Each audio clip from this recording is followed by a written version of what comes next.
You've tried learning squats before, but every time you watch a video, it's someone who has perfect knees, right? They can just jump up and down, no problem. Not me. I have had bad knees my entire adult life. I got a surgery I shouldn't have gotten. And if you're in that boat, looking at someone doing squats, especially with their knees going forward, that's really intimidating. This video is going to show you how to do what's called the high bar squat, which is how to build your quads, one of the best movements. How to have your knees track forward, how to keep your body properly positioned. If you have hip mobility issues, we're going to address that. If you have ankle mobility issues, we're going to address that. So this is high bar squat for people that have pain and are tired of not being able to have strong legs. Here we go. The high bar squat. One of the main reasons people don't do high bar squats is that they're uncomfortable or they've never heard of them. So before we do this, because our legs are generally going to be closer in to our body rather than further out like the low bar squat, we need to figure out how to work with our hips. So that's finding how your hip socket is set up and which angle of attack is going to work best for you. So for me, if I bring my leg straight up, that is as far as I can bring it. Alternatively, if I go full ducky foot all the way out, I can come about just as high. But right in here, right around about 45 degrees, I got all kinds of room because that's how my body's set up. Yours may be in here, could be all the way out there. We're just gonna have to play with it and find out. But let's start with this, find the foot position and angle of attack on those legs that works best for your hips. Okay, one of the dead giveaways on this movement pattern is the name, high bar squat, which means when we're approaching this and putting on our back, it's not like low bar where we pushed ourselves all the way through. It's gonna rest right up here, just underneath our traps. And because it's gonna be resting on our traps, we need to maintain a more vertical position. Now, alternatively, people will do front squats. Have you ever seen that? That's where you load the bar up here on your throat. I find that to be really challenging for people. It's tougher to learn. I would say it's more specialized. If you're doing Olympic weightlifting, absolutely do a front squat. But if you're just looking for general strength development, probably high bar is going to be better for building your quads because it's more stable, it's on your back, you're not being choked by the bar because you really do have to choke yourself. I've passed out doing front squats before, so we don't really need to do that. We can skip that. Then maintaining that more upright position means that we need to change the angle of our descent. So in that first video we did on low bar squats, a little bit wide stance, driving those hips back, keeping vertical shins, and my back with a little bit of lean. We do high bar to focus on quads. Low bar focuses on glutes. So if I want to get any kind of quad recruitment, I need to send my knees more forward. That's going to put the strain on the quads. So if we're going to do that, I need to find that position for my hips. Remember, mine's right about here. Yours could be right here. That's fine. Or if it's further out, that's okay too. But for me, it's right about here. I'm going to keep my body vertical. I'm going to brace, just like we do on anything else when we're putting weight on our back or we're lifting something off the ground. Remember, bracing is right here. It's on my obliques. It's not in the front. I don't suck in. I breathe in, but I push out on my obliques, and then I locked it in like someone's gonna punch me in the stomach. And especially on this move, I'm going to maintain a very flat back. There's gonna be a little bit of lean. For you, you might be able to go straight up and down. I need a little bit of lean just with how my body's put together. But the movement is gonna be put the bar on my back, brace. I'm going to send my knees forward, and then I'm going to descend my body down. Do you see how much more forward my knees are relative to my toes? In a low bar squat, they're back here. High bar, it's forward, okay? Because I'm trying to hit the quads. Again, I'm not trying to lift the most weight. I'm trying to put stress on the target muscle. And in that case, this is the quads. So, okay, I get my foot position right about there for me. Big brace. I'm going to pull down on the bar like I'm doing a pull-up to engage my lats. Pulling down, bracing, send those knees forward and sink my hips down instead of back, down.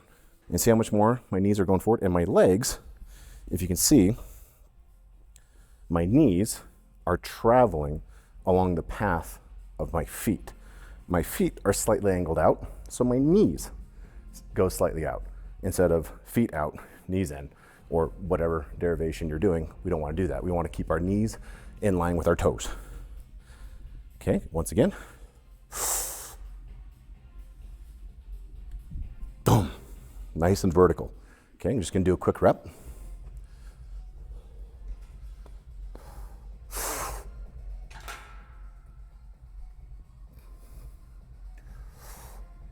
Pulling down, bracing, send those knees forward, stand up.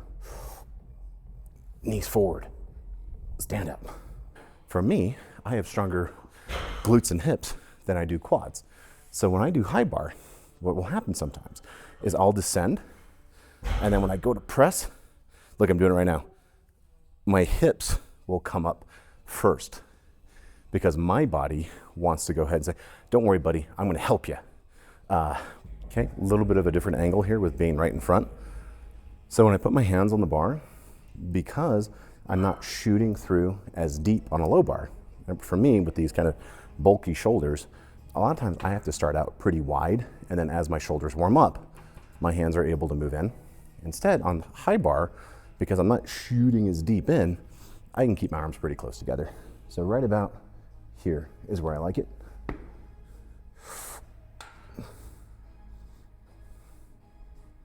Okay, we're going further back so that way you can see everything.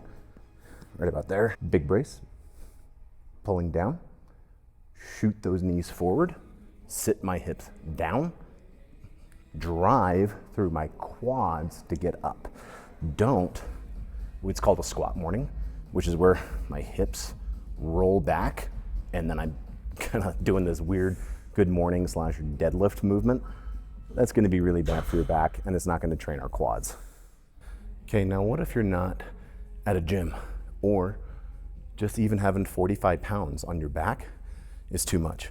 You can do this at home just fine, or you can use different implements. So, dumbbell, obviously we can't put this across our back, but we can hold it in front of our body. This is called a goblet squat, and this recreates a front squat, but it will work for high bar.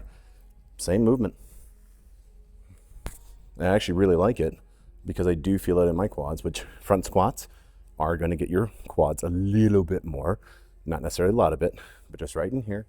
And this is a good practice for driving those knees forward. Great movement, okay? If for whatever reason you can't handle holding the weight in front of you, go ahead. There we go. Just grab it like this. You might need to put your feet a little bit wider. Basically the same movement. Hold it like this. This is a little awkward, but you're doing mostly the same thing. Finally, if you don't have dumbbells, you don't have kettlebells, or you haven't worked your way up to it, anything around the house.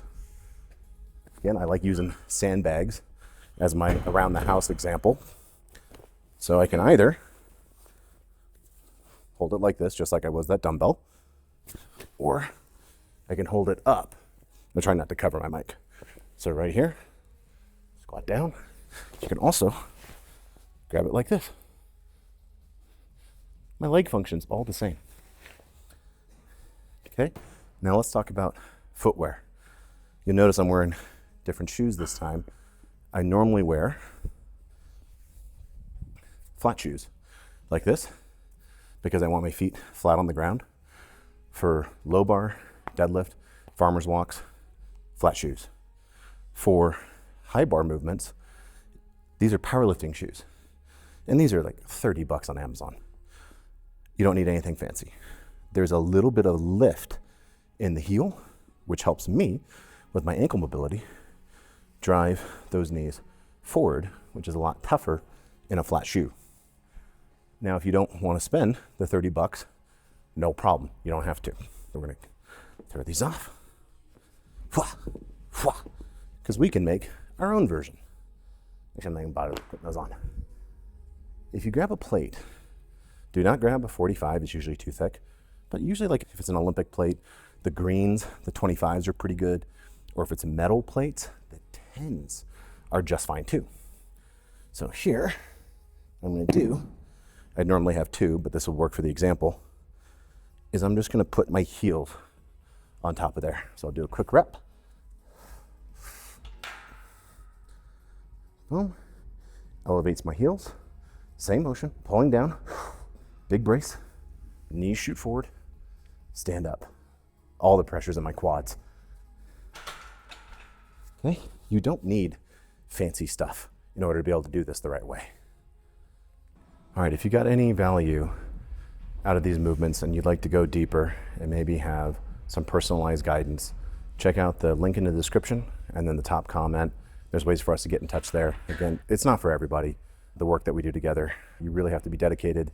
We expect a lot, we also give a lot. Okay, check you next time.